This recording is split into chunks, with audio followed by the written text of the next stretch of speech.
9వ తారీఖున వామపక్ష పార్టీలు ఆధ్వర్యంలో పెట్రోల్, గ్యాస్, డీజిల్ ధరలు తగ్గించాలని, అదేవిధంగా కేజీ బేసిన్లో ఉత్పత్తి అవుతున్న చమురులను ఆంధ్రప్రదేశ్కి 50% వాటా ఇవ్వాలని తదితర డిమాండ్స్ తోటి మార్కెట్ దగ్గర ఉన్నటువంటి హెమనీ సెంటర్లో నిరసన కార్యక్రమం చేయాలని వామపక్ష పార్టీలు పిలుపునిచ్చినాయి. ఈ పిలుపుకి సిఐటియు లాంటి కార్మిక సంఘాలు కూడా సంఘీభావం ప్రకటించింది. మేము కూడా ఆ కార్యక్రమంలో పాల్గొంటామని తెలియజేయడం జరిగింది. ఈరోజు ప్రధానంగా 3 రాష్ట్రాల ఎన్నికల ఫలితాలు వచ్చిన తరువాత యుద్ధం జరుగుతుందనే పేరుతోటి మన దేశంలో పెట్రోల్, డీజిల్, గ్యాస్ ధరల మీద ఎప్పటికే దాదాపుగా 4 సార్లు పెట్రోల్, డీజిల్ మీద రేట్లు పెంచడం జరిగింది. అంటే గ్యాస్ మీద, కమర్షియల్ గ్యాస్ మీద ఒకసారి 933 రూపాయలు, మళ్ళా మొన్న 40 రూపాయలు కమర్షియల్ గ్యాస్ మీద రేట్లు పెంచుతున్నారు.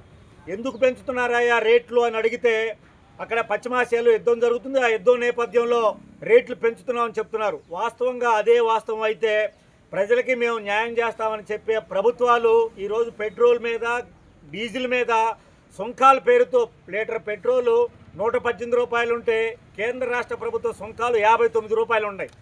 అంటే సగం రేటు పన్నుల రూపంలో కేంద్ర రాష్ట్ర ప్రభుత్వాలు వసూలు చేస్తున్నాయి. ఆ సగం సుంకాలు కనుక కేంద్ర రాష్ట్ర ప్రభుత్వాలు తగ్గించుకుంటే లీటర్ పెట్రోల్ వచ్చేసి 60 రూపాయలకి వినియోగదారుడికి ఇవ్వచ్చు. అట్లాగే డీజిల్ కూడా ఆ విధంగా ఇవ్వచ్చు. గ్యాస్కు సంబంధించి కూడా అదే పరిస్థితి. అందుకని ఈ విధానాలకు వ్యతిరేకంగా రేపు 9వ తారీఖు నిరసన కార్యక్రమం జరుగుతూ ఉంది. అదేవిధంగా కేజీ బేసిన్ అంటే కృష్ణా గోదావరి బేసిన్లో చమురు ఉత్పత్తి జరుగుతూ ఉంది. 2009లో దాన్ని బయటకు తీస్తున్నారు. 2009 నుంచి దాన్ని బయటకు తీయడం మొదలుపెట్టారు.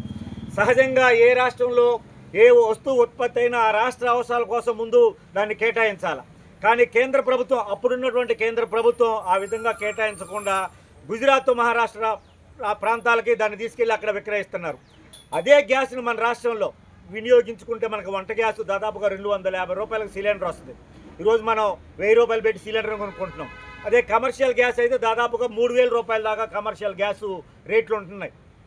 దానివల్ల కార్మిక వర్గం మీద అనేక భారాలు పడతా ఉన్నాయి. పెట్రోల్, డీజిల్ పెరగటం వల్ల ట్రాన్స్పోర్ట్కి సంబంధించి కానీ, మనం రోజువారీ పనులకు రావడానికి సంబంధించి కానీ, మనం వాడే పెట్రోల్, డీజిల్ వల్ల ఈ విధమైన భారాలు పడతా ఉన్నాయి. అందుకని ఈ విధానాలకు వ్యతిరేకంగా రేపు 9వ తారీఖున మార్కెట్ సెంటర్లో జరిగే హెమనీ కార్యక్రమంలో ముఠా కార్మికులు కూడా, వామపక్ష పార్టీలు ఏవైతే పిలుపునిచ్చిందో అందులో ముఠా కార్మికులు కూడా భాగస్వామ్యం కావాలని మన సిఐటియు రాష్ట్ర కమిటీ పిలుపునిచ్చింది. అందులో భాగంగా మనందరం కూడా దానిలో భాగస్వామ్యం కావాలని కోరుకుంటున్నాం. Thank you. చేయకుండా అందరం